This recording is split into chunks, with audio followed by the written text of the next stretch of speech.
Pay attention and stay Thanks for woke. joining us for CBN News Watch. I'm Mark Martin. Today, what would it be like if you lost power in your home, perhaps permanently? We'll hear why that could happen because of a surprise attack on the U.S. Plus, we'll look at the heavy flooding in Vermont and the heat wave affecting much of the country, along with how a change in diet brought a man from a wheelchair back to health in just 3 months. We'll have an interview also with Oscar-winning actress Mira Sorvino from the faith-based hit movie Sound of Freedom. It's all today on News Watch. This is CBN News Watch.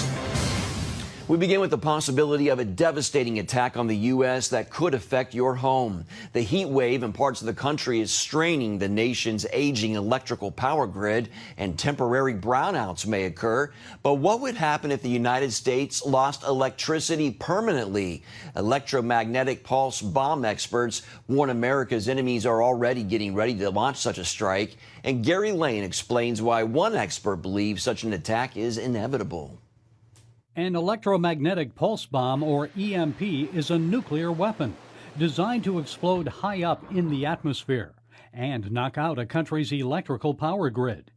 Hits the Earth's surface, feeds into our electrical wiring, it starts shorting out the entire power grid.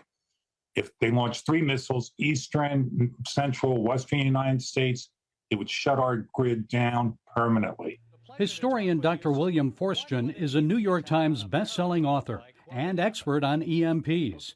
His new novel is 5 Years After, a political thriller about the aftermath of such an attack. Most people assume Russia or China would be the countries most likely to target the U.S. with an EMP. However, Forstchen believes North Korea is the more likely culprit. Nuclear weapons expert the late Peter Pry agreed. 5 years before his death in 2022, Pry warned that Kim Jong-un's launch of a high-altitude ballistic missile was a test of North Korea's EMP capabilities against the United States. The Japanese and South Korean military both described it as practicing for an EMP attack because it was burst on ascent deliberately by the North Koreans when it was at an altitude of about 71 kilometers. The higher the altitude of the missile, the wider the area of destruction. Pry explained how it would devastate an unprepared United States of America. Cars would be paralyzed. Airplanes could fall out of the sky. You'd have natural gas pipeline explosions, nuclear reactor overloads.